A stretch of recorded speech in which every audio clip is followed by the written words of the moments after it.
The recent winning streak for the New York Knicks proves that it gets even better as players continue to find their groove and continue to find their exact role in this new system, and we got to break it all down. What's up, guys? I'm Matt Long. Welcome to Knicks Basketball 365. If you're a New York Knicks fan, please hit that subscribe button. It really helps me out a ton. But jumping into the news for today, coming from Sports Illustrated, Karl Anthony Towns was asked about the New York Knicks' newest four-game winning streak, and he responded, "I still think we have room for improvement, but we did a great job tonight of competing with a team that's really hot and playing well and finding a way to play Knicks basketball." This was said after the New York Knicks win over the red hot, at the time, second in the Eastern Conference Toronto Raptors.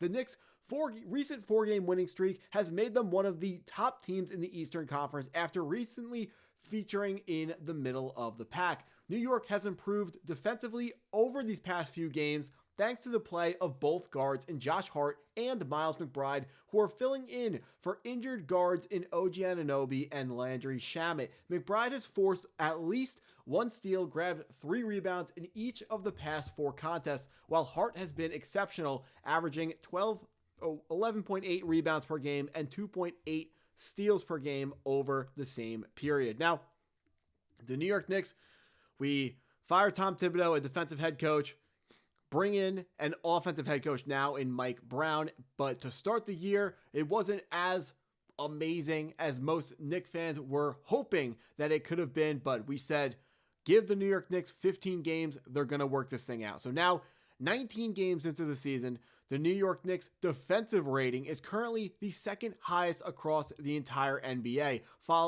second only to the Boston Celtics. The New York Knicks currently have a defensive rating of 114, which, like I said before, second in the NBA. That is something to hang your hat on, because this team is focused on offense, they're focused on pace, they're focused on shooting as many threes as they can possibly take. However, that's only half of what the game of basketball is. The second half, you're going to have to find ways to play good defense, especially when you are, 1, trying to compete for a championship, and 2, when you have a head coach that his specialty is going to be the offense. He's not going to be scheming up amazing defenses. And 3, your top 2 stars are not defensive-minded stars. Karl Anthony Towns runs up fouls with what feels like every single game, and Jalen Brunson is a bad defender. As great as he is on offense, he's a bad defender. But one of the players highlighted in this best in the Eastern Conference 4-game winning streak was Josh Hart, averaging about 20 points per game over the last 3 against the Raptors,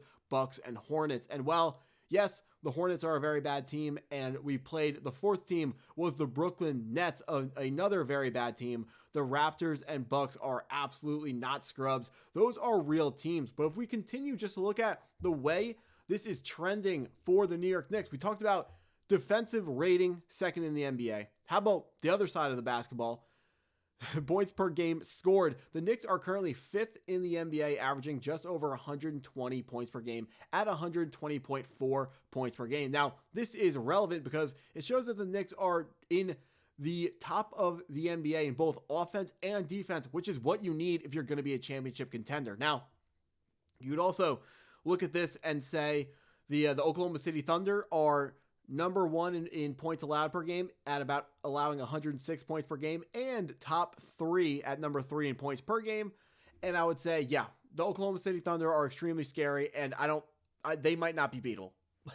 You may say it is getting ahead of myself to talk about a Western Conference team when the playoffs aren't even close, when we're only 19 games into the season, but I am terrified of the Oklahoma City Thunder. What they are doing, not only is their fantastic record of like 19-1 terrifying, the analytics behind the record tells us that the Oklahoma City Thunder are not fraudulent even a little bit. They are unbelievable, and we are going to have to bring an unbelievable team to OKC if we're going to be having a chance in a potential finals matchup with them. But top of the league in defensive rating, top of the league in points per game, which you would expect a lot of points being scored per game because Mike Brown was going to be throwing up a ton of threes, and that's what his whole scheme was going to be based on. But what's great to see is how earlier on in the season, we've been kind of hovering around, like, we've made our way up to 2 to start the year, but we've really been hovering around like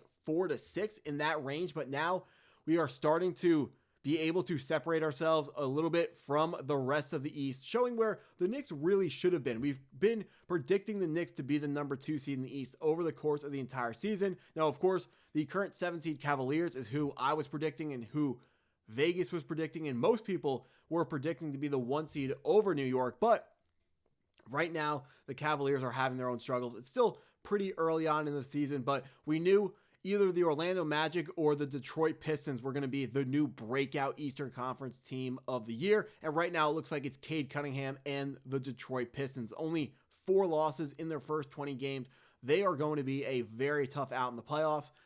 Playing them last year in the first round of the Eastern Conference playoffs, we know how tough that team is. We know they got Ausar Thompson, who's going to bring the pressure defensively every single night, and he's going to be a good matchup for Jalen Brunson unless the game is on the line. Then Mr. Clutch is going to brace some ankles and go get us a bucket. But they got matchups for us, and that would be a very tricky matchup, and that Pistons team is greatly improved from where they were last year when we defeated them in 6 games in the playoffs. So do not sleep on Detroit. They get a phenomenal team. That's another team that's absolutely not fluky where they are currently ranked in the standings. Don't expect them to be going anywhere anytime soon. The Raptors playing very, very well right now at the 3 seed, but they are not as amazing as the Pistons. The numbers behind the Raptors run right now is something that you kind of expect to fade away a little bit more so than the Pistons, where the Pistons are not going anywhere. But the Knicks, the reason why we are playing so much better now is because we had a new coach and people are finally understanding his schemes. I mean,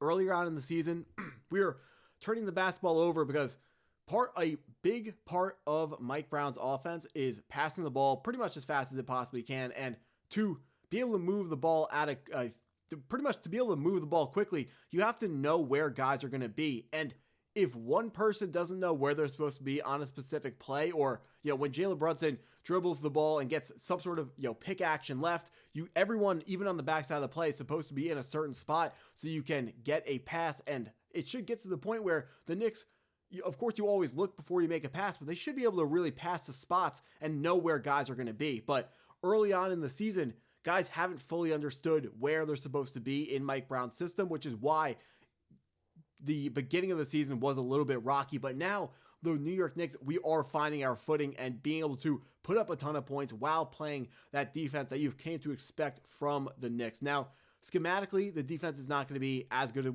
as it was last year because that was Tom Thibodeau's forte. He was a fantastic defensive coach, brought the energy every single night defensively, sometimes at the cost of the offense. But this year, it's going to be about shooting a ton of threes. It's going to be about moving the ball as fast as it can possibly be moved.